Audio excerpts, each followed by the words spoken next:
You're watching Flippy James Disc Golf. My name is James. Happy you're here. This video is a review of the Discmania Essence, specifically the Zen 2 Nate Perkins Signature Series. This is going to be a part of my Is It Flippy series where we take a disc that is understable by numbers and see if it actually flips or if it doesn't. The first part of this video, I'm going to take you to my home course and play a few holes with this disc, and then at the end, I'm going to come back here. I have the drone with me. You're going to get to see some of the different shots you can throw with this in an open field, and I'll put the tracker on it so you can see how it flies. We're here at the course. We're going to play Essence versus my bag, but the Essence drives have to start like 50 feet back from the tee pad, because I just think if we play it from the regular tee pads, there's gonna be some distance left over for this disc, and this is just gonna make it way more fun. Oh, please turn more than that. That's all right. Kick right, or pass it. I think we're safe. There's a ditch down there, and if you land in it, it's all right. I'm taking the right gap for my regular shot. Oh, and I got sneaky. I just threw a lot of hyzer shots in that field, and so this bag shot was definitely way too hyzered. Essence was 10 feet away from it. These extended holes are fun on this course. Like, I think this would even be better if I was where the camera's at, but this is probably about 50-ish feet right here, we'll say. It's normally 300 from the tee pad, and you just go straight down this lane. Once you go over this ditch, it's to the left. This is gonna be a tough shot. I'm excited though. A little too much turn on it. I don't always do this, but I watched it back on the camera. I'm pretty sure that came out flat, but throwing slightly downhill, and so it made it turn more than it normally would if you would have threw it flat and level. I normally throw an overstable mid here. We're gonna go pyro.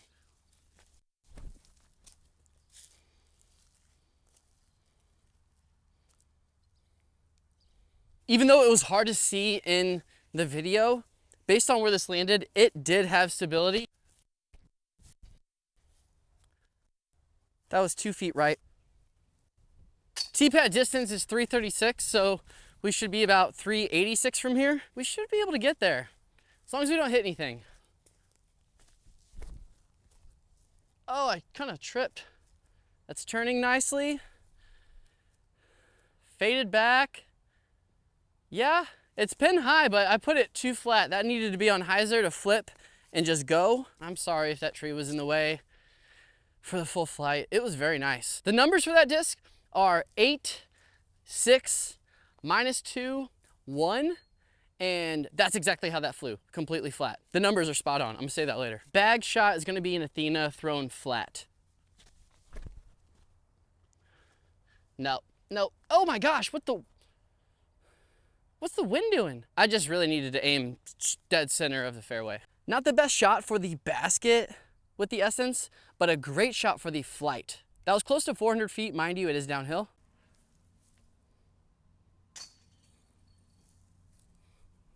That felt real good. The bag is winning.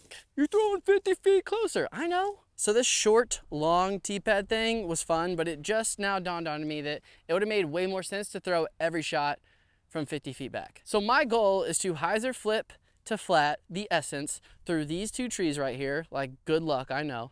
Get to go 330. That's what the rangefinder says. Oh, I threw it so low. That was kind of tough with this uphill. We're gonna do a YouTube redo. Forgot I have a lift in here, which I talk about later in the video, comparing these two. I should have really just played with this disc the whole time versus this one.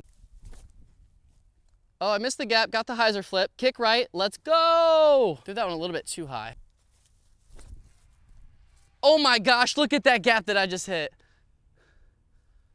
That was the sickest shot I've had, based on luck, in a long time. What? I'm stoked. Too bad it wasn't with the disc I'm reviewing. All right, the bag won that round. To the field.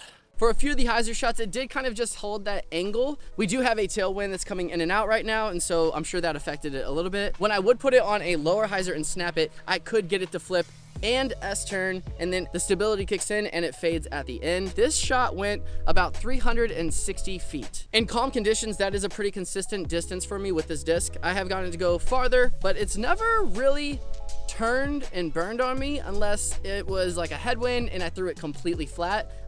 Then it kind of hit the ground a little faster and didn't have as much fight. Obviously, it's understable, headwind. With the flat shot, you can really see those numbers going to work. It has the glide, it does its turn, and then comes back a little bit at the end. It's just a really nice flying disc. Would I say that it's flippy?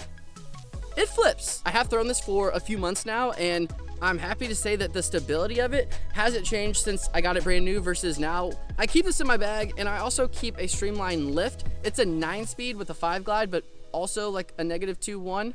There's some 0.5s in there. And I've tried to see which one I want to keep versus the other, but I'm going to keep the lift in for sure because I'm not as big of a fan to forehand this disc. It's a bit more harder for me to control versus the lift, but if you have a good forehand, you're not gonna have a problem with this. Mine's just a little inconsistent. Actually, let's try and get a forehand in here for you.